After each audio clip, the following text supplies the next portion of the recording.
നമസ്കാരം. ന്യൂസ് 18 പൊതുവേദിയിലേക്ക് സ്വാഗതം. ലോക്സഭാ തോൽവിക്ക് ശേഷം CPM സംസ്ഥാന സെക്രട്ടേറിയറ്റും സംസ്ഥാന കമ്മിറ്റിയും ചേർന്നു. ഇന്ന് തീരുമാനങ്ങൾ സംസ്ഥാന സെക്രട്ടറി MV ഗോവിന്ദൻ തന്നെ ജനങ്ങളോട് പരസ്യമായി പറയുകയും ചെയ്തു. അതീവ ഗൗരവമുള്ള ചില വിലയിരുത്തലുകളാണ് അദ്ദേഹം നടത്തിയത്. പ്രധാനമായും ഇടതുപക്ഷത്തിന്റെ പരിമിതികൾ മനസ്സിലാക്കുന്നുവെന്നും ജനങ്ങൾ ഇത്തരത്തിൽ എതിരായി ചിന്തിക്കുന്നുവെന്നത് നേരത്തെ തിരിച്ചറിയാൻ കഴിയാതെ പോയി എന്നുള്ള യാഥാർത്ഥ്യം കൂടി അദ്ദേഹം സമ്മതിക്കുന്നു. അതോടൊപ്പം തന്നെ അടിസ്ഥാന ജനവിഭാഗങ്ങൾ വലിയ തോതിൽ CPMന് വോട്ട് ചെയ്തിരുന്ന ഈഴവ വിഭാഗമടക്കം വോട്ട് ചോർച്ചയുണ്ടായി.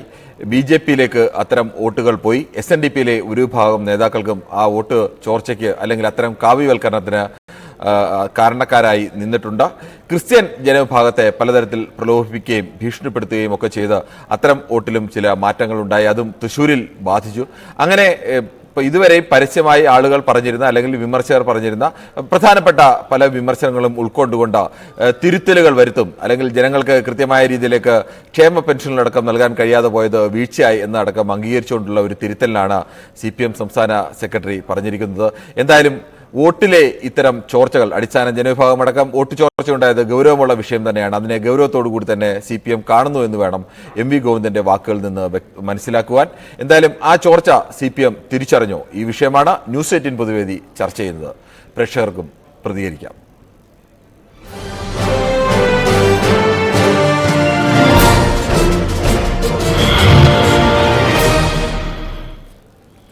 മഞ്ചേരിയിൽ നിന്നും മുഹമ്മദാണ് ആദ്യ പ്രേക്ഷകനായി എത്തുന്നത്. ശ്രീ മുഹമ്മദ്, CPMന്റെ സംസ്ഥാന സെക്രട്ടറിയുടെ വാർത്താ സമ്മേളനം താങ്കളും കണ്ടു കാണുമെന്ന് പ്രതീക്ഷിക്കുന്നു.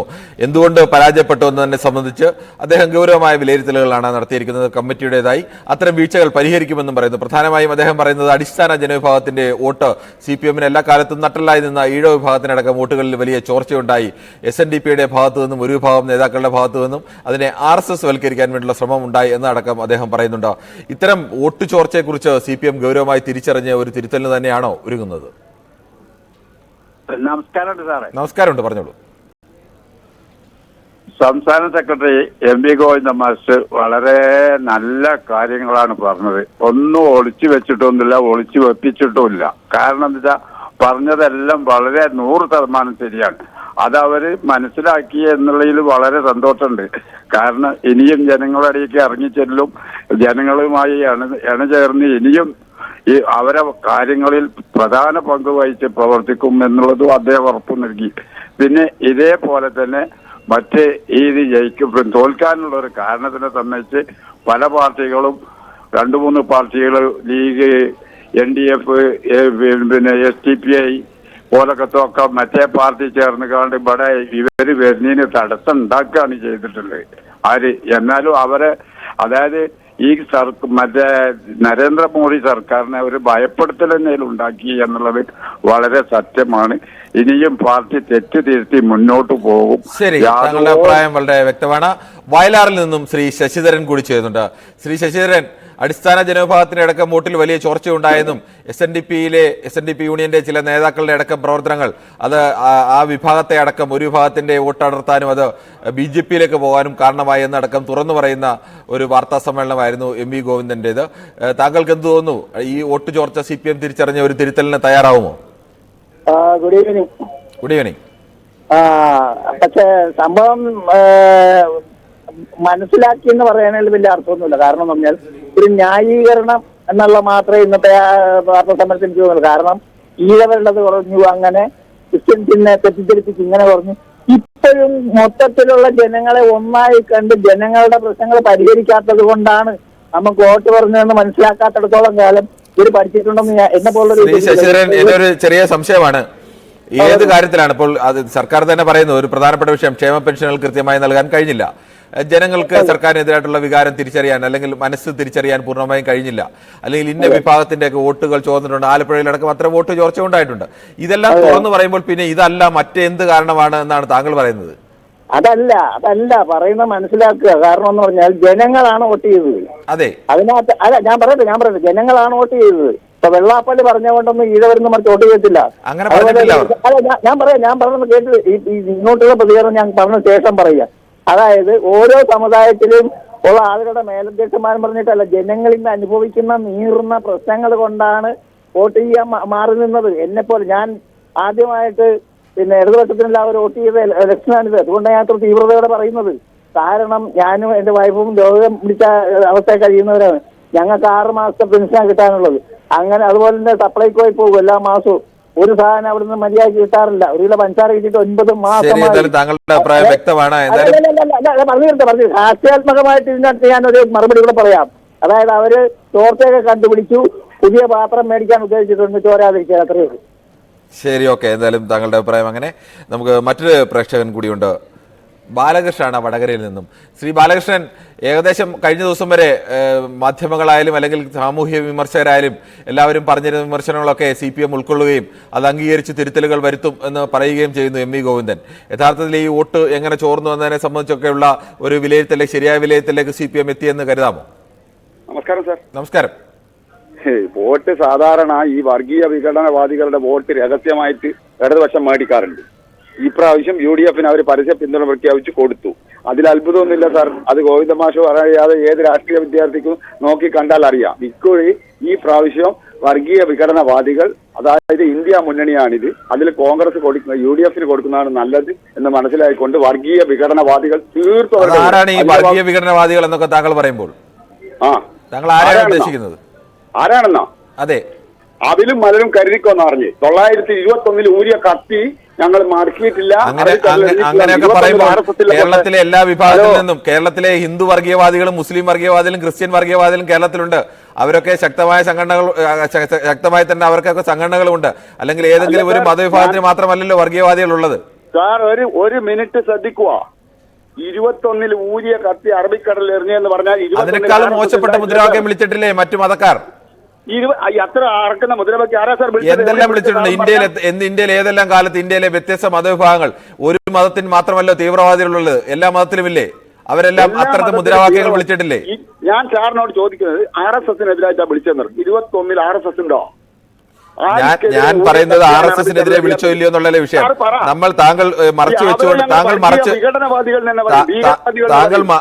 വെച്ചുകൊണ്ട് ഒരു വിഭാഗത്തെ പറയുമ്പോൾ ഒരു വിഭാഗം മാത്രമല്ല എന്നാണ് പറഞ്ഞത്. താങ്കൾക്ക് 100 പ്രാവശ്യമോ 1000 പ്രാവശ്യമോ പറയാം. വിഘടനവാദികളുടെ വർഗീയ കോമരങ്ങളുടെ വോട്ട് പരസ്യമായിട്ട് ഇപ്രാവശ്യം UDF മേടിച്ചു. സാധാരണ രഹസ്യമായിട്ട് LDF മേടിക്കുന്ന. അപ്പൊ ഗോവിന്ദ മാഷക്ക് പറയാൻ എളുപ്പ. വർഗീയവാദികൾ തിരിച്ചതാണ്. ശരി, ഓക്കെ. താങ്കളുടെ അഭിപ്രായം അങ്ങനെ. എന്തായാലും ഞങ്ങൾക്കാർക്കും അങ്ങനെ കേരളത്തിൽ ഏതെങ്കിലും ഒരു മതം മാത്രമാണ് വർഗീയവാദം നടത്തുന്നതെന്നോ അല്ലെങ്കിൽ അങ്ങനെയൊന്നും മാഷ് പേടിപ്പിക്കൊന്നും വേണ്ട. വെള്ളാപ്പള്ളി നടേശനെ പേടിപ്പിച്ചാൽ പേടിക്കൊന്നുമില്ല. ആ സ്ഥിതിയൊക്കെ പോയി. വെള്ളാപ്പള്ളി നടേശൻ പലപ്പോഴും ഇടതുപക്ഷത്തിന് പിന്തുണ കൊടുക്കുന്ന ആളല്ലേ രാജ്യം ഭരിക്കുന്നത്? വെള്ളാപ്പള്ളി നടേശനെ ഗോവിന്ദ പേടിപ്പിക്കണ്ട. ശരി, ഓക്കെ. എന്തായാലും വെള്ളാപ്പള്ളി നടേശൻ പലപ്പോഴും ഇതേ LDFന് പിന്തുണ കൊടുക്കുന്ന ആൾ കൂടിയാണ് എന്നാണ് ഞങ്ങളൊക്കെ മനസ്സിലാക്കിയിട്ടുള്ളത്. എന്തായാലും നമുക്ക് മറ്റൊരു പ്രേക്ഷക കൂടിയുണ്ട്, ത്രേസ്യാമ്മയാണ്. ശ്രീ ത്രേസ്യാമ്മ, താങ്കൾക്ക് എന്ത് തോന്നുന്നു? ഇത്തരമൊരു വിലയിരുത്തൽ, ശരിയായ ഒരു വിലയിരുത്തലിലേക്ക് കേരളത്തിലെ CPM എത്തിയെന്ന് കരുതാനാവുമോ? എനിക്കങ്ങനെ കരുതാൻ പറ്റില്ല സാറേ. പറഞ്ഞു. First good evening. ഞാനൊരു കാര്യം ചോദിച്ചേ, ഇവര് ഈ നമ്മുടെ ഇപ്പോഴത്തെ ഈ കേരള ഗവൺമെന്റ് ചെയ്യാത്ത അനീതി ഏതെങ്കിലും ഒന്ന് പറയാമോ? എന്താണ്? അതുകൊണ്ടല്ലേ വോട്ടൊക്കെ പോയത്? ഇവര് കഴിഞ്ഞ പ്രാവശ്യം ജയിച്ചതല്ലേ? എന്തുകൊണ്ട് വോട്ട് പോയി? അതാണ് ആലോചിക്കേണ്ടത്. ഞാൻ അത്രയും പറയുന്നുള്ളു. ഞാൻ ഒരു പാർട്ടിയുടെയും ഒരു പ്രതിനിധി ഒന്നുമല്ല. ഞാനിപ്പോ കാണുകയും കേൾക്കുകയും ചെയ്യുന്ന കാര്യം മാത്രമേ ഞാൻ പറഞ്ഞു. ശരി, ഓക്കെ. താങ്കളുടെ അഭിപ്രായം വിലമതിക്കുന്ന അഭിപ്രായത്തെ നമുക്ക് മറ്റൊരു പ്രേക്ഷകൻ കൂടിയുണ്ട് ഇതിൽ പ്രതികരിക്കാൻ. രാജനാണ് കൊല്ലത്തു നിന്നും. ശ്രീ രാജൻ, താങ്കൾക്ക് എന്ത് തോന്നുന്നു? പൊതുവെ ഇതുവരെ ഉയർന്ന വിമർശനങ്ങളൊക്കെ അംഗീകരിച്ചുകൊണ്ട് അത്തരം തിരുത്തലുകൾ, പാർട്ടിക്ക് ചില തെറ്റുകൾ പറ്റിയിട്ടുണ്ടോ, അതിന് തിരുത്തലിന് തയ്യാറാണ്, തിരുത്തും എന്നാണ് പാർട്ടി സംസ്ഥാന സെക്രട്ടറി MV ഗോവിന്ദൻ പറഞ്ഞത്. സാറേ, എനിക്ക് പറയാനുള്ളത്, ഈ കഴിഞ്ഞ പ്രാവശ്യം UDFന് 19 സീറ്റും 1 സീറ്റ് CPMനുമായിരുന്നു. ഇപ്രാവശ്യം CPMന് 1 സീറ്റ് തന്നെയുണ്ട്. UDFന്റെ സീറ്റ് ഒരെണ്ണം കുറഞ്ഞു, 18 ഉള്ളൂ. എന്താ പൊട്ടൽ വന്നതെന്ന് എനിക്ക് മനസ്സിലാകുന്നില്ല. പക്ഷെ ഈ കളി കളിച്ചത് പിന്നെ ഇവര് തന്നെയാണ്. കാരണം ഈ കോൺഗ്രസ് ഇവിടുത്തെ ബാലകൃഷ്ണൻ പറഞ്ഞ പോലെ വളരെ സത്യമാണ് പറഞ്ഞത്. കാരണം മുരളീധരനെ അവിടുന്ന് മാറ്റി ഷാഫി പറമ്പിലെ കൊണ്ടുവന്നത് അവിടുത്തെ അവരുടെ വോട്ട് കിട്ടാൻ വേണ്ടി മാത്രമാണ്. എന്നിട്ട് വെച്ച് ജയിപ്പിച്ചെടുത്തു. അതുപോലെ തന്നെ 8 പേരാണ് ഇപ്പൊ പിന്നെ MP-മാരായിട്ട് പോയിരിക്കുന്നത്. ശരി, എന്നാലും ശ്രീ രാജൻ അടക്കം മനസ്സിലാക്കണം, ഏതെങ്കിലും ഒരു വിഭാഗത്തിന്റെ മാത്രം വോട്ട് കൊണ്ട് മാത്രം ഒരു മുന്നണിക്ക് ആകെ ജയിക്കാൻ കഴിയുമെന്നോ, അല്ലെങ്കിൽ ഈ ആദ്യത്തെ കണക്ക് കഴിഞ്ഞ തവണ 19 കിട്ടി, ഇത്തവണ 18 ഉള്ളൂ എന്ന് പറയുന്നതിലും കാര്യമുണ്ടോ? പറഞ്ഞ മുഴുവൻ ഒന്ന് കേൾക്കുക, ഞാൻ പറയുന്നത് മുഴുവൻ ഒന്ന് കേൾക്കുക. ആ കളി ഇപ്പം ഞങ്ങൾ കണ്ടുപിടിച്ചു. തൃശ്ശൂർ ഞങ്ങൾ തിരിച്ചു കുത്തി. ഇപ്പൊ കണ്ടോ, നായന്മാരും ക്രിസ്ത്യാനികളുടെ വോട്ട് കണ്ടവാനം വന്നു BJPക്ക്. അങ്ങനെ ശരിയായിട്ടുള്ള കളി ഇനി അടുത്ത പിന്നെ നിയമസഭാ തെരഞ്ഞെടുപ്പിൽ 15 സീറ്റെങ്കിലും BJPക്ക് ഉണ്ടാവും. സാർ എഴുതി വെച്ചോ. ഞങ്ങൾ തിരിച്ചു തന്നെ കളിക്കും. ശരി, ഓക്കെ. എന്തായാലും താങ്കളുടെ അഭിപ്രായം. അങ്ങനെ നമുക്ക് മറ്റു പ്രശ്നങ്ങളിലേക്ക് പോകേണ്ടതുണ്ട്. തിരുവനന്തപുരത്ത് നിന്നും ശ്രീ പ്രദീപാണ്. പ്രദീപ്, താങ്കളും ഇന്ന് വാർത്താ സമ്മേളനം ഒക്കെ കണ്ടു കാണുമെന്ന് പ്രതീക്ഷിക്കുന്നു. വിശദമായി ഞാൻ പറയുന്നില്ല. താങ്കൾക്ക് എന്ത് തോന്നുന്നു? പ്രധാനപ്പെട്ട വിമർശനങ്ങളൊക്കെ ഉൾക്കൊള്ളുന്ന ഒരു വാർത്താ സമ്മേളനമാണോ അത്? നമസ്കാരം മിസ്റ്റർ. എനിക്ക് ഒരു വിയോജിപ്പുണ്ട്. താങ്കൾ പറഞ്ഞ എല്ലാ മതക്കാരിലും തീവ്രവാദികളുണ്ടെന്നും വിഘടനവാദികളുണ്ടെന്ന്. ഞാനൊരു ക്രിസ്ത്യാനിയാണ്. എന്റെ പേര് കാണുമ്പോൾ താങ്കൾക്ക് ചിലപ്പോൾ ഒരുപക്ഷെ ഹിന്ദു ആണെന്ന് തോന്നുമായിരിക്കാം. ഞാൻ പ്രതിനിധീകരിക്കുന്ന ക്രിസ്ത്യൻ സഭയിൽ എവിടെയാണ് സാറേ ഒരു തീവ്രവാദി കേരളത്തിലുള്ള? ഒന്ന് പറഞ്ഞേ സാറേ. ശ്രീ പ്രദീപ്, താങ്കൾക്കും എനിക്കും അറിയാവുന്ന വിഷയമാണ്. കേരളത്തിലെ പ്രധാനപ്പെട്ട ക്രിസ്ത്യൻ വിഭാഗമായാലും ഹിന്ദു വിഭാഗമായാലും മുസ്ലിം വിഭാഗമായാലും ഈ 3 വിഭാഗത്തിലും തീവ്രവാദ സ്വഭാവമുള്ള ആളുകളുണ്ട്, വർഗീയമായി ചിന്തിക്കുന്ന ആളുകളുണ്ട്. അവർ അത്തരം വർഗീയ പ്രവർത്തനങ്ങൾ കാണിക്കുന്നവരുണ്ട്. എത്രയോ ഉദാഹരണങ്ങൾ താങ്കൾക്കറിയാം. ഞാൻ അതിന് എടുത്തു പറയേണ്ട കാര്യമില്ലല്ലോ. ഇല്ലല്ല, നോക്കൂ, തീവ്രവാദ സ്വഭാവമുള്ള ഇൻഡിവിജ്വൽ വ്യക്തികളുണ്ടാവും. ഒരു ഗ്രൂപ്പോ ഒരു സംഘടനയോ നിരോധിക്കപ്പെട്ട ഏതെങ്കിലും ഒരു സാധനം കേരളത്തിലോ ഇന്ത്യയിലോ ഉണ്ടോ ക്രിസ്ത്യാനികളിൽ? എനിക്ക് അറിഞ്ഞുകൂടാ. എന്തായാലും അത് പോട്ടെ. താങ്കൾ അങ്ങനെ ഇത് അടച്ച് പറയരുത്. ഓരോരുത്തരും ഉണ്ട്. ആ എക്സ്ട്രീമിസ്റ്റുകളെ നമ്മൾ തീർച്ചയായിട്ടും മാറ്റി നിർത്തുക തന്നെ വേണം. ഇവിടെ സംഭവിച്ചത് ആക്ച്വലി എന്താണ്? ഇപ്പോഴും അവർക്ക് അവരുടെ തെറ്റ് സംഭവിച്ചത് മനസ്സിലായില്ല. ജനവിരുദ്ധമായ പ്രവർത്തനങ്ങൾ കൊണ്ടും ഭരണത്തിന്റെ തോൽവി കൊണ്ടും അഹങ്കാരം പിടിച്ച രീതിയിൽ ജനങ്ങളോട് പ്രവർത്തിക്കുന്നത് കൊണ്ടും ബോംബ് നിർമ്മാണം ഇതെല്ലാം ഒരു ഘടകമാണ്. ജനങ്ങളോട് അനാവശ്യമായ രീതിയിൽ ഇവർ യാത്രകൾ നടത്തുക, അത് ചെയ്യുക, ഇത് ചെയ്യുക. കാരണം ജനങ്ങൾ കഷ്ടപ്പെടുമ്പോൾ ആ ജനങ്ങളുടെ കഷ്ടതയ്ക്ക് വേണ്ടി നന്മ പ്രവർത്തിക്കേണ്ട ഒരു രാഷ്ട്രീയ പ്രസ്ഥാനം അല്ലെങ്കിൽ മുഖ്യമന്ത്രിയോ മന്ത്രികളോ എല്ലാം ഇവരൊന്നും ഒരു ഗുണകരമായ പ്രവർത്തനം ചെയ്യാതെ വരുമ്പോൾ അവരിനി മറ്റവർ മറിച്ചു ഇവർ മറിച്ചു എന്ന് പറഞ്ഞിട്ടൊന്നും ഒരു കാര്യമില്ല. സ്വന്തം കാലിന്റെ അടിയിലെ മണ്ണ് ഒലിച്ചു പോകുന്നത് മനസ്സിലാക്കാൻ കഴിവില്ലാതായി പോയതാണ് ഈ പ്രസ്ഥാനത്തിനെ പറ്റി ഏറ്റവും താങ്കൾ പറയുന്ന വിമർശനങ്ങളൊക്കെ ഏറെക്കുറെ അംഗീകരിച്ച് തന്നെയുള്ള വാർത്താ സമ്മേളനമായിട്ടാണ് ഞങ്ങൾക്കൊക്കെ MP ഗോവിന്ദന്റെ വാർത്താ സമ്മേളനം കേട്ടപ്പോൾ തോന്നിയത്. ഇനി അത് ആത്മാർത്ഥമായിട്ടാണോ ഇല്ലയോ എന്നൊക്കെ പാർട്ടിയാണ് തീരുമാനിക്കേണ്ടത്. എന്തായാലും മറ്റൊരു പ്രേക്ഷക കൂടിയുണ്ട്. കൊല്ലത്ത് നിന്നും അന്നമ്മയാണ്. ശ്രീ അന്നമ്മ, താങ്കൾക്ക് എന്ത് തോന്നുന്നു? ഒരു വലിയ തോതിലുള്ള വോട്ട് ചോർച്ച LDFന്റെ ഭാഗത്ത് ഉണ്ടായി. ആ വോട്ട് പലപ്പോഴും കുറെ വോട്ടുകളെങ്കിലും പോയത് BJPയിലേക്കുമൊക്കെയാണ്. അതിനടക്കം ഏത് വിഭാഗത്തിൽ നിന്നൊക്കെയാണ് പോയത്, എങ്ങനെയൊക്കെയാണ് പോയത് എന്ന് പാർട്ടി സെക്രട്ടറി തന്നെ പാർട്ടി കമ്മിറ്റി കൂടിയിട്ട് പറയുന്നു. അതിനെ എങ്ങനെ കാണണം? സാർ, എനിക്കൊരു കാര്യം എനിക്ക് ബോധിപ്പിക്കാനുണ്ട്. 10 വർഷമാണ് പിണറായി സർക്കാർ ഭരിച്ചത്. പിന്നെ സാർ നേരത്തെ പറഞ്ഞല്ലോ ഞാനൊരു ക്രിസ്ത്യാനിയാണ്. ഹലോ, 10 ആയില്ല സാറേ, എനിക്കൊരു കാര്യം പറയാനുണ്ട്. ഹലോ, 10 വർഷമാണ് പിണറായി സർക്കാർ ഭരിച്ചത്. കാരണം അദ്ദേഹത്തിന്റെ ആ പോക്ക് ശരിയില്ലാത്ത ഒരു പോക്കായിരുന്നത്. എന്തുകൊണ്ട് ഈ ജനങ്ങൾ അദ്ദേഹം സേവിച്ചില്ല? കാരണം ഇപ്പൊ ക്രിസ്ത്യാനികളുടെ കാര്യത്തെ പറ്റി നേരത്തെ പറയും. ഞാനും ഒരു ക്രിസ്ത്യാനിയാണ്. യേശുപ്പച്ചൻ എല്ലാവരും സ്നേഹിക്കാനേ പഠിപ്പിച്ചിട്ടുള്ളൂ. ഒരു തീവ്രവാദിയായിട്ട് നടക്കാൻ ഒരിക്കലും ക്രിസ്ത്യാനികൾ അവർ നടത്തിയിട്ടില്ല. അഥവാ വോട്ട് മറിഞ്ഞിട്ടുണ്ടെങ്കിൽ ഈ 10 വർഷത്തെ അവിടെ ഭരണത്തിന്റെ ആ ഒരു ഘടകത്തിലാണ് ഈ വോട്ടുകൾ പോയിരിക്കുന്നത്. കാരണം ഇവര് പെൻഷൻ കൊടുത്തിട്ടില്ല. ഒന്നത് പിണറായി സർക്കാർ ഇരുന്നപ്പോൾ അദ്ദേഹം ഈ 24-ൽ കാണിച്ചാണ് ഒരു കുട്ടി സാനിറ്റേഷൻ അദ്ദേഹത്തിന്റെ കയ്യിൽ കൊടുക്കാൻ ചെന്നപ്പോൾ അദ്ദേഹം ആ കുട്ടിയുടെ കയ്യിൽ ഓങ്ങി അടിച്ച്. അപ്പൊ ഇതെല്ലാം കണ്ടോണ്ട് നിൽക്കുന്ന ജനങ്ങളാണിത്. അദ്ദേഹം എന്താണ് കാണിച്ചത്? ഇത് ഈ ജനങ്ങൾക്ക് എന്ത് ചെയ്ത്, വിധവകൾക്ക് എന്ത് സേവനം ചെയ്ത്, എന്തിനാ ഈ പാവപ്പെട്ടവരുടെ ഭിക്ഷപാത്രത്തിൽ കൈയിട്ട് വാരിയത്? ഇന്ന് കൊടുക്കും, നാളെ കൊടുക്കും, മറ്റന്നാൾ കൊടുക്കും എന്ന് പറയുന്ന പെൻഷൻ ഇന്ന് വരെ കിട്ടിയിട്ടില്ല. പിന്നെ BJPക്കാരാ വോട്ട് പിടിച്ചെടുത്തെങ്കിൽ അത് അവരുടെ മിടുക്ക്. എന്തുകൊണ്ട് ഇവരാ വോട്ട് പിടിച്ചെടുത്തില്ല? 10 വർഷം ഇവര് ഭരിക്കാനിരുന്നവരാണത്. ശരി, 10 വർഷമായില്ല. ആ വർഷത്തിന്റെ കണക്കാണ് ഞാൻ നേരത്തെ പറഞ്ഞത്. എന്തായാലും താങ്കളുടെ അഭിപ്രായം. അങ്ങനെ നമുക്ക് മറ്റു പ്രേക്ഷകരിലേക്ക് കൂടി പോകേണ്ടതുണ്ട്. രാജീവനാണ്. ശ്രീ രാജീവൻ, യഥാർത്ഥത്തിൽ വീഴ്ചകൾ തിരിച്ചറിഞ്ഞുള്ള ഒരു തിരുത്തലിനാണോ CPM ഒരുങ്ങുന്നത്? തീർച്ചയായിട്ടും 2019 നിങ്ങൾക്ക് ഓർമ്മയില്ലേ? 2019 ഇതിനെക്കാട്ടും വലിയ വിജയം ഇവിടുത്തെ UDF നേടിയിട്ടില്ലേ? അതിനുശേഷം ജനങ്ങളിലേക്ക് ഇറങ്ങിച്ചെന്നു, ജനങ്ങളോട് കാര്യങ്ങൾ പറഞ്ഞു. ഏതെല്ലാം ജനവിഭാഗത്തിനാണ് തെറ്റിദ്ധാരണ ഉണ്ടായത്, ആ തെറ്റിദ്ധാരണയൊക്കെ തീർത്തുകൊണ്ട് അടുത്ത വർഷത്തെ തദ്ദേശ തെരഞ്ഞെടുപ്പിലും അതിന്റെ അപ്പുറം നടക്കുന്ന നിയമസഭാ തെരഞ്ഞെടുപ്പിലും LDF ശക്തമായിട്ട് തിരിച്ചു വരും. അതിലൊരു സംശയവും നിങ്ങൾക്ക് വേണ്ട.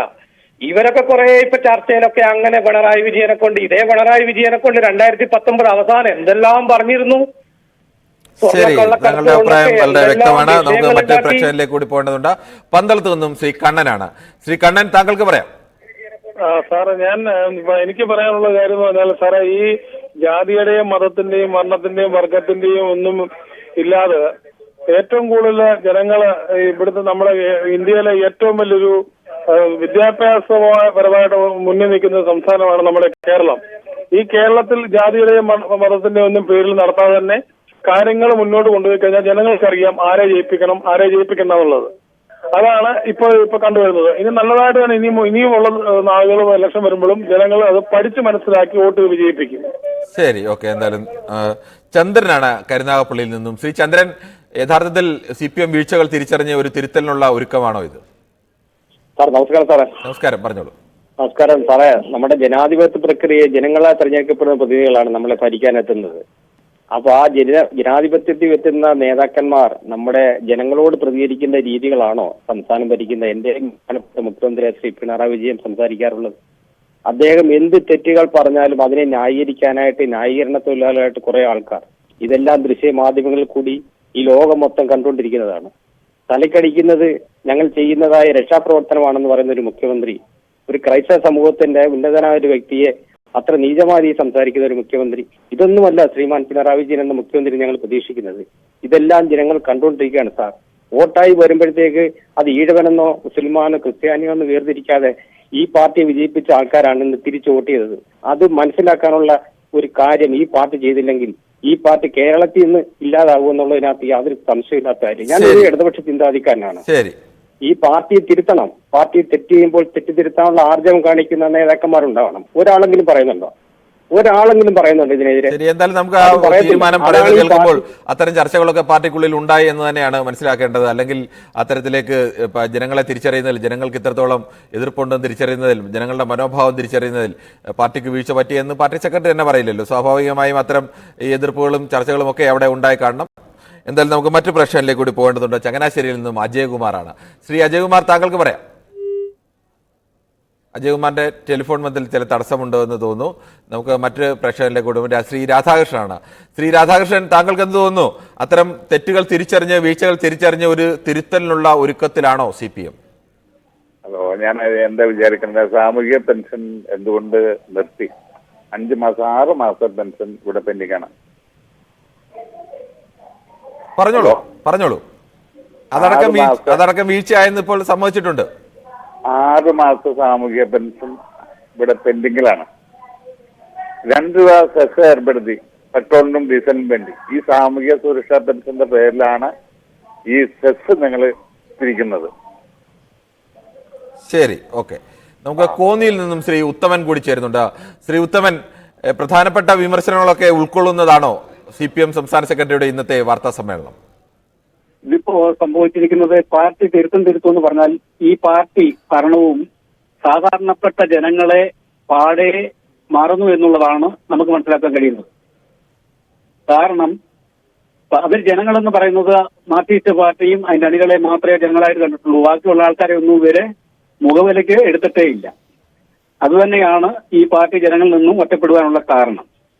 അതോടൊപ്പം തന്നെ ലൈഫ് ഉൾപ്പെടെയുള്ള പദ്ധതികൾ സാധാരണപ്പെട്ടവനെ കയറിക്കിടക്കാൻ കൊണ്ടുള്ള ഒരു കൂര, ആ സ്വപ്നമൊക്കെയും തകർത്ത തരത്തിലാണ് ഇവരുടെ ലൈഫിലൊക്കെ ഏറ്റവും കൂടുതൽ വീടുകൾ വെച്ച് നൽകിയത് ഈ സർക്കാരിന്റെ കാലത്ത് തന്നെയല്ലേ? വീടുകൾ വെച്ച് നൽകിയത് സത്യമാണ്. പക്ഷേ എങ്കിൽ പണി തീരാതെ കിടക്കുന്നതും ഈ പദ്ധതി മൂലമാണ്. ശരിയാണ്, സ്വാഭാവികമായും. മറ്റൊരു പ്രശ്നം കൂടിയുണ്ട്. കോട്ടയത്ത് നിന്നും ശ്രീ തങ്കമ്മയാണ്. ശ്രീ തങ്കമ്മ, താങ്കൾ ഈ തെരഞ്ഞെടുപ്പ് പരാജയവും അതിനുശേഷമുള്ള പാർട്ടിയുടെ വിലയിരുത്തലുകളും ഒക്കെ കണ്ടു കാണും, അറിഞ്ഞു കാണുമെന്ന് പ്രതീക്ഷിക്കുന്നു. എന്താണ് പറയാനുള്ളത്? ഹലോ, പറഞ്ഞോളൂ. ഞാനും കോളേജിലൊക്കെ പഠിക്കുന്ന കാലത്ത് ഞാനും കമ്മ്യൂണിസ്റ്റുകാരിയായിരുന്നു. ഇപ്പോഴെന്താ മാറിയോ? ഇല്ല, മാറിയിട്ടില്ല. പക്ഷെ എന്നെ കല്യാണം കഴിച്ച് ഡൈവോഴ്സ് ആയപ്പോൾ എനിക്ക് ഭയങ്കര നിരാശയായി. ഞാൻ ഒറ്റപ്പെട്ടു പോയി സാറേ. അതാ അല്ലാതെ അതുകൊണ്ടാണ് മാറിയതല്ല. പാർട്ടി ഇപ്പോൾ മാറിയിട്ടില്ല, ഇപ്പോഴും ഇടതുപക്ഷക്കാർ തന്നെയാണ്. പാർട്ടി മാറത്തില്ല. പാർട്ടി എന്റെ ജീവിതത്തിൽ മാറണം, ഞാൻ മരിക്കണം. ശരി, ഓക്കെ, പറഞ്ഞോളൂ. ഞാൻ പറയുന്നതെന്ന് വെച്ചാൽ ഒത്തിരി ഫീൽഡ് വർക്കിന്റെ കുറവ് നമുക്ക് വന്നിട്ടുണ്ടായിരുന്നു. ഞാനൊക്കെ വോട്ടില്ലാത്ത കാലത്ത് പോലും ഞാനൊരു ഇലക്ഷൻ കമ്മിറ്റി മെമ്പർ ആയിരുന്നു. അതായത് സഖാവ് കാനൻ രാജേന്ദ്രന്റെ ആദ്യത്തെ മത്സരത്തിന് ഞങ്ങളൊക്കെ വീടാന്തരം കയറി ഇറങ്ങി കിട്ടുകയില്ലാത്ത വോട്ട് നമ്മുടെ പെട്ടിയിലാക്കിയിട്ട് ഞങ്ങൾ ഓരോ വീട്ടിൽ നിന്ന് പോരുകൊള്ളായിരുന്നു. നമ്മുടെ ആൾക്കാർ ഫീൽഡിൽ പോയില്ല. അതാണ് അപാകത നമുക്ക് വന്നത്. ഇത്തവണ അങ്ങനെ താഴെത്തട്ടിൽ വർക്ക് ശരിയായി നടന്നില്ല അല്ലേ? ഒട്ടും നടന്നിട്ടില്ല. ഞാൻ ഈ ലോക്കൽ പഞ്ചായത്തിലുള്ളതുകൊണ്ട് എനിക്കറിയാം. കോട്ടയം ജില്ലയിൽ ചങ്ങനാശ്ശേരി താലൂക്കിൽ നെടുകുന്നം പഞ്ചായത്തിലാണ് ഞാൻ. ശരി. അതുകൊണ്ട് പെൻഷൻ്റെതോ ഇതൊന്നും അല്ല. പെൻഷൻ ഇച്ചിരി താമസിച്ചാലും നമുക്ക് വീട് വഴി കയറി ഇറങ്ങിയാൽ പറഞ്ഞാൽ ബോധ്യപ്പെടുത്താനുള്ള കാര്യങ്ങൾ ഇതൊക്കെ ഉള്ളായിരുന്നു. സാധാരണ ജനങ്ങളിലേക്ക് ഞാനൊന്ന് പറഞ്ഞോട്ടെ, മുൻ മുഖ്യമന്ത്രി ഉമ്മൻചാണ്ടി കൊടുത്ത് രോഗികൾക്ക് സഹായം ചെയ്യുന്നതിലും 10 രൂപ കൂടുതൽ ചെയ്തിട്ടുണ്ടെങ്കിൽ പിണറായി വിജയനെ ചെയ്തിട്ടുള്ളൂ. 2 രൂപ കൊടുക്കുമ്പോ ഇയാൾ 10,000 രൂപ കൊടുക്കുമായിരുന്നു. കാരണം മനഃപൂർവ്വം ആൾക്കാർ വലിപ്പിച്ചതാണ് ഇതൊക്കെ. നമ്മുടെ ആൾക്കാരുടെ ഉദാസീനതയിൽ മനഃപൂർവ്വം ചെയ്തതാണ് ഇത്രയും പരാജയം വന്നത്. ശരി, ഓക്കെ, താങ്കളുടെ അഭിപ്രായം ഗൗരവമായി തന്നെ കാണുന്നു. നമുക്ക് മറ്റൊരു പ്രേക്ഷക കൂടിയുണ്ട്. ബഹ്റിൽ നിന്ന് രവിയാണ്. ശ്രീ രവി, താങ്കൾ പുറത്തുനിന്നാണ് നോക്കി കാണുന്നതെങ്കിൽ പോലും കേരളത്തെ പ്രവാസികളാണ് കൂടുതൽ ജാഗ്രതയോടുകൂടിയൊക്കെ ശ്രദ്ധിക്കുന്നത്. താങ്കൾക്ക് എന്താണ് പറയാനുള്ളത്? നമസ്കാരം സർ. നമസ്കാരം. ഒരു നമ്മളെ ഒരു കാഴ്ചപ്പാടില് ഈ ഒരു പ്രത്യേക കാരണം ആയിട്ട് ഇത് പറയുന്നുണ്ട്, പെൻഷൻ കൊടുക്കാത്ത, അങ്ങനല്ല, ഒരുപാട്. അതേസമയം എനിക്ക് തോന്നുന്നത് ഈ CPM പോലുള്ള ഒരു കേരള പാർട്ടിക്ക് കേരളത്തിലെ പൾസ് അറിയിച്ചിട്ടല്ല, അവർക്ക് അറിയുന്നുണ്ടാവും. പക്ഷെ ഇത്രയും ഭീകരമായിട്ടൊന്ന് കിട്ടുമെന്ന് ചിലപ്പോൾ അവർ തിരിച്ചറിഞ്ഞിട്ടുണ്ടാവുന്നതിന്റെ കാര്യം സംശയമുണ്ട്. അതേസമയം മുഖ്യമന്ത്രിയുടെ ഈ നിലപാട്, പിന്നെ അതുപോലെ ബാക്കിയിലെ അവരെ ഗവൺമെന്റ് തലത്തിലുള്ള അവരുടെ തീരുമാനങ്ങൾ, പാർട്ടി ചില അനുഭാവികളുടെ ചില പെരുമാറ്റങ്ങൾ, അത് വളരെ മോശമായിട്ട് ജനങ്ങൾക്ക് ഫീൽ ചെയ്തുകൊണ്ട് ആയിരിക്കാം ഒരു കാരണം, ഈ വോട്ട് മാറാനുള്ള ഒരു കാരണം. പിന്നെ അവരെ ഈ CPM-ന്റെ ഒരു മെയിൻ ഡെപ്പോസിറ്റ്, വോട്ട് ഡെപ്പോസിറ്റ് എന്ന് പറയുന്നത് താഴെത്തട്ടിലെ ജനവിഭാഗങ്ങളാണ്. അത് അതിൽ ജാതി വിഭാഗങ്ങൾ പെട്ടു. പക്ഷെ അത് അവിടെ വെച്ചുകൊണ്ട് അവർ വീണ്ടും ഒരു പരീക്ഷ നടത്തിയെന്നാണ് എനിക്ക് തോന്നുന്നത്. അതായത് മുസ്ലിം അല്ലെങ്കിൽ ക്രിസ്ത്യൻ അതുപോലുള്ള ബാക്കിയിലെ വിഭാഗങ്ങളെ വോട്ടും കൂടെ കിട്ടിക്കഴിഞ്ഞാൽ ഒരു അതിവിദൂര ഭാവിയിൽ ഫുൾ ടൈം അല്ലെങ്കിൽ ഒരു ഗവൺമെന്റ്, ഇടതുപക്ഷ ഗവൺമെന്റ് വരാൻ വേണ്ടി ആയിരിക്കണം ഈ ഒരു പരീക്ഷണം അവർ നടത്തി അറിഞ്ഞുകൊണ്ടെന്ന് ഞാൻ വിശ്വസിക്കുന്നു. എന്റെ തോന്നലായിരിക്കും. ശരി, ഓരോരുത്തർക്കും ഓരോ തരത്തിലേക്ക് അതിനെ കാണാം. നമ്മൾ ഓരോരുത്തരും പല രീതിയിലായിരിക്കും ഒരു വിഷയത്തെ കാണുന്നത്. നമുക്ക് മറ്റു പ്രേക്ഷകൻ കൂടിയുണ്ട്. തൃശ്ശൂരിൽ നിന്നും ശ്രീ ശിവജിയാണ്. ശ്രീ ശിവജി, താങ്കൾ ഇന്ന് എനിക്ക് തോന്നുന്നു പ്രധാനപ്പെട്ട വിമർശനങ്ങളൊക്കെ ഉൾക്കൊണ്ട ഒരു വാർത്താ സമ്മേളനമായിരുന്നു MV ഗോവിന്ദന്റെ നിന്ന്. താങ്കളുടെ അഭിപ്രായം അങ്ങനെയാണോ അതോ വ്യത്യസ്തമാണോ? ഞാൻ ഗോവിന്ദൻ മാസ്റ്ററുടെ ആ വാർത്താ സമ്മേളനം മുഴുവനായി കേട്ടു. ആദ്യം മുതൽ അവസാനം വരെ മാതൃഭൂമിയിൽ കേട്ടുകൊണ്ടിരുന്ന ഒരാളാണ്. അതിൽ പുള്ളി പറഞ്ഞു വന്നതില് യാഥാർത്ഥ്യങ്ങളിലേക്ക് അടുക്കുന്ന കാര്യങ്ങളുള്ളതായിട്ട് എനിക്ക് തോന്നിയില്ല. കാരണം പറഞ്ഞു തരാം കേട്ടോ, താങ്കൾ എന്നെ തടസ്സപ്പെടുത്തരുത്. അതായത് പുള്ളി ആദ്യം മുതൽ പറഞ്ഞത് കുറെ മതങ്ങളുടെ പേര്, കുറെ ജാതികളുടെ പേര്. അതോടൊപ്പം തന്നെ മനോരമയിലെ ഒരാൾ ഒരു ചോദ്യം ചോദിച്ചപ്പോൾ അദ്ദേഹം തിരിഞ്ഞു പറഞ്ഞ മനോരമ അല്ലേ, ഓക്കെ, അപ്പൊ അയാൾക്കിട്ട് ഒരു കൊത്തും കൂടെ പുള്ളി കൊടുത്തു. ഇങ്ങനെ പറഞ്ഞിട്ട് അവസാനം മുഖ്യമന്ത്രിയുടെ ശൈലിയെക്കുറിച്ച് പത്രപ്രവർത്തനം ചോദിച്ചു പറഞ്ഞു, മുഖ്യമന്ത്രിയുടെ ഈ ശൈലി വെച്ച് തന്നെ 2019 പുള്ളി തിരിച്ചു വന്നതെന്നാണ് പുള്ളി ചോദിക്കുന്നത്. അപ്പൊ ചോദ്യങ്ങൾക്ക് വ്യക്തമായ ഉത്തരങ്ങൾ അദ്ദേഹം നൽകാറില്ല. പിന്നെ പുള്ളി ഏറ്റവും കൂടുതൽ ഉപയോഗിച്ച ഒരു വാക്ക് വർഗീയത, രണ്ടാമത്തെ ഒരു വാക്ക് ഞാൻ മുൻപ് പറഞ്ഞ പോലെ, ഞാൻ മുൻപ് പറഞ്ഞില്ലേ, ഇതാണ് പുള്ളി ഉപയോഗിച്ചത്. എന്റെ മനസ്സാറെ, അല്ല കിരൺ സാറെ, ഇതുകൊണ്ടൊന്നും ഈ ഇരുട്ടുകൊണ്ടൊന്നും ഓട്ടയടയ്ക്കാൻ പറ്റുകയില്ല. യാഥാർത്ഥ്യങ്ങൾ അവർക്കറിയാം, യാഥാർത്ഥ്യം കൃത്യമായിട്ടറിയാം.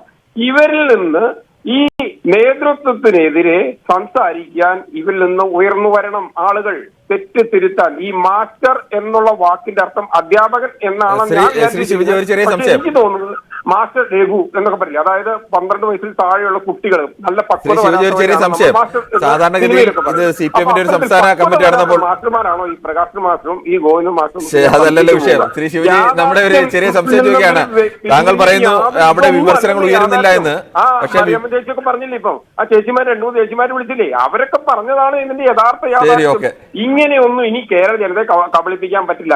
SNDP ആർക്ക് വോട്ട് ചെയ്യണമെന്ന് SNDP തീരുമാനിക്കട്ടെ, ക്രിസ്ത്യാനികൾ ആർക്ക് വോട്ട് ചെയ്യണമെന്ന് ക്രിസ്ത്യാനികൾ തീരുമാനിക്കട്ടെ. അത് ചോദ്യം ചെയ്യാൻ എന്ത് അവകാശമാണ് ഗോവിന്ദൻ? ശരി, അങ്ങനെയല്ല. അദ്ദേഹം പറഞ്ഞത് വളരെ വ്യക്തമായിട്ട് തന്നെയാണ്.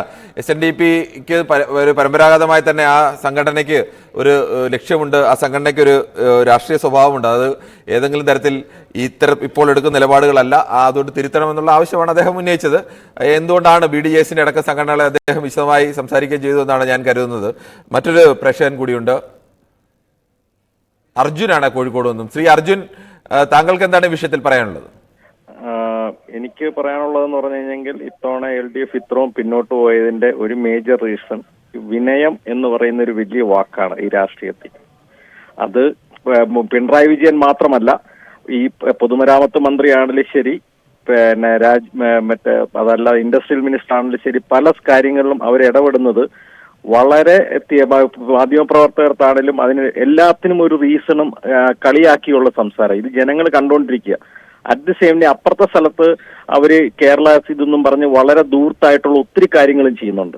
ഇത് നോർമലി ഒക്കെ മാധ്യമങ്ങൾ കൊണ്ടോ അല്ലെങ്കിൽ ഒരു SNDPയുടെ ഏതെങ്കിലും തലപ്പത്തിരുന്നവർ പറഞ്ഞുകൊണ്ട് ഇത്രയും വോട്ടുകളൊന്നും പറയത്തില്ല ആരും. ഇതെന്ന് പറഞ്ഞാൽ ജനങ്ങൾക്കുണ്ടാകുന്ന ഒരു വികാരമാണ്, മൊത്തത്തിലുണ്ടാകുന്ന വികാരം. അത് കാണുന്നെന്ന് പറഞ്ഞെങ്കിൽ ഈ പറയുന്ന ധാർഷ്ട്യവും കൊണ്ടുള്ള കുറെ നേതാക്കൾ ഭരിച്ചുകൊണ്ടിരിക്കുന്നു. അതേസമയം അവർക്ക് ആവശ്യമുള്ള സാമൂഹ്യപരമായിട്ടുള്ള ഒന്നും തന്നെ കിട്ടുന്നില്ല. അപ്പുറത്തെ സൈഡ് ആരെങ്കിലും നമുക്ക് മറ്റൊരു പ്രശ്നത്തിലേക്ക് കൂടി പോകേണ്ടതുണ്ട്. ദിനേശാണ് കഞ്ചിക്കോട് നിന്നും. ശ്രീ ദിനേശ്, താങ്കൾക്ക് എന്താണ് ഈ വിഷയത്തിൽ പറയാനുള്ളത്? പിന്നെ ഈ ഗവൺമെന്റ് ഒരിക്കലും ജനങ്ങൾക്കെതിരല്ല. ജനോപകാരപ്രദമായിട്ടുള്ള ഒരുപാട് കാര്യങ്ങൾ ഈ കഴിഞ്ഞ ഇത്രയും വർഷത്തിനകം നടപ്പിലാക്കിയിട്ടുണ്ട്. പെൻഷൻ ആയാലും അതുപോലെ തന്നെ കയറിക്കിടക്കാൻ ഇടമില്ലാത്ത ഒരുപാട് ആളുകൾക്ക്, ഒരു വീടില്ലാത്ത ആളുകൾക്ക് നിരവധി ആളുകളെയാണെന്ന് കുടിലിൽ നിന്നും പാതയോരങ്ങളിൽ നിന്നും തെരുവുകളിൽ നിന്നൊക്കെ സംരക്ഷിച്ച് ഓരോ പുരയിടങ്ങൾ ഉണ്ടാക്കി കൊടുത്ത് വീട് നിർമ്മിച്ചു കൊടുത്ത് നിരവധി ആളുകൾക്ക് പെൻഷൻ വിതരണം. കഴിഞ്ഞ UDF സർക്കാരിന്റെ കാലത്ത് ഉമ്മൻചാണ്ടി സർക്കാർ നിർത്തലാക്കിയ പെൻഷൻ പദ്ധതി, പെൻഡിംഗ് വെച്ചിട്ടുള്ള പെൻഷൻ പദ്ധതി അടക്കം 600 രൂപ ഉണ്ടായിരുന്ന പെൻഷൻ 1600 രൂപയിൽ എത്തിച്ചു സാധാരണപ്പെട്ട ജനങ്ങളെ. ശ്രീ ദിനേശ്, ഇടപെടുന്നത് നമുക്ക് കണ്ണൂരിൽ നിന്നും ദാസൻ കൂടിയുണ്ട്. ശ്രീദാസൻ, താങ്കളുടെ അഭിപ്രായം പറയാം, ചുരുക്കിൽ പറയണമെന്ന് അഭ്യർത്ഥിക്കുന്നു. ഈ വെള്ളാപ്പള്ളി നടേശനൊക്കെ ആ മൈക്രോ ഫിനാൻസ് തട്ടിപ്പായി ബന്ധപ്പെട്ട് ഉള്ളിൽ പോകും തോന്നിപ്പോകും 8 വർഷത്തെ കൂടെ പിടിയല്ലേ അയാളെ കോഴിക്കോട് ആ നൗഷാദിനെ പറ്റിയും പറഞ്ഞാൽ നമ്മൾ ഓർക്കുന്നില്ലേ? പിന്നെ ശരിയായിട്ട് പറയുന്നത് വെച്ചാൽ ഇടതുപക്ഷം കൃത്യമായിട്ടും ഈ കമ്മ്യൂണിസത്തിൽ വ്യതിചലിച്ചു. നമ്മുടെ CPM നേതാവ് തന്നെ ഇപ്പം ഒരു കുത്തക മുതലാളി, നമ്മളൊക്കെ പറഞ്ഞ കമ്മ്യൂണിസത്തിൽ ഏറ്റവും വലിയ ശത്രു, കമ്മ്യൂണിസത്തിന്റെ ശത്രു മുതലാളിത്താണ്. ഇന്നത്തെ കമ്മ്യൂണിസ്റ്റ് നേതാക്കന്മാരുടെ ആരുടെ ശത്രു? മുതലാളിമാറ. ഇപ്പോ ഈ കിറ്റക് സാബു എന്ന ഒരു കുത്തക മുതലാളി പറയുന്നത് 32 ദിവസവും അമേരിക്കയിലെ ബയോ ക്ലിനിക്കിൽ സ്വന്തം മോനെ പോലെ മുഖ്യമന്ത്രിനെ ബാത്റൂമിൽ കൈപിടിച്ചു കൊണ്ടേ ഞാനെന്ന് പറയുമ്പോൾ എന്താണ് ഇയാൾക്ക് ബന്ധം? എന്താ ഇയാൾക്ക് ബന്ധം ഈ ഇത്ര കുത്തക മുതലാളിയായിട്ട്? പിണറായി വിജയന്റെ മോള് നാളെ അന്നെ അറസ്റ്റ് ചെയ്താൽ പിറ്റേന്ന് ജയിലിൽ പോകുന്നു പറയുമ്പോൾ എന്നാ നീ ജയിലിൽ എന്റെ മോളെ കേട്ടാന്ന് പറയണ്ടേ? ഇയാൾ മിണ്ടുന്നല്ലോ. ഒക്കെ ഇതെന്നെ വാദിച്ച ഈ ഇലക്ഷനാ. താങ്കളുടെ അഭിപ്രായം വളരെ വ്യക്തമാണ്. എന്തായാലും പൊതുവേദിയുടെ സമയം അവസാനിക്കുകയാണ്. തികച്ചും വ്യത്യസ്തമായ അഭിപ്രായ പ്രകടനങ്ങളാണ് പ്രേക്ഷകരുടെ ഭാഗത്തു നിന്നുണ്ടായത്. ഈ വിമർശനങ്ങളെയും അല്ലെങ്കിൽ സ്വയം ഉൾക്കൊള്ളലുകളെയും തിരുത്തലുകളെയും സ്വാഗതം ചെയ്തുകൊണ്ടും, എന്നാൽ അങ്ങനെയൊന്നും സംഭവിക്കാൻ പോകുന്നില്ല, ഇതൊന്നും തിരുത്തുന്നില്ല, അതിനേക്കാൾ ഗൗരവമാണ് തെറ്റുകൾ എന്ന് പറഞ്ഞവരുമുണ്ട്. അത്തരത്തിൽ വ്യത്യസ്ത രാഷ്ട്രീയ അഭിപ്രായങ്ങളാണ് സ്വാഭാവികമായും പൊതുവേദിയിലൊക്കെ ഉണ്ടാകുന്നത്. എന്തായാലും നാളെയും ഇതേ സമയം News 18 പൊതുവേദി മറ്റൊരു വിഷയവുമായി.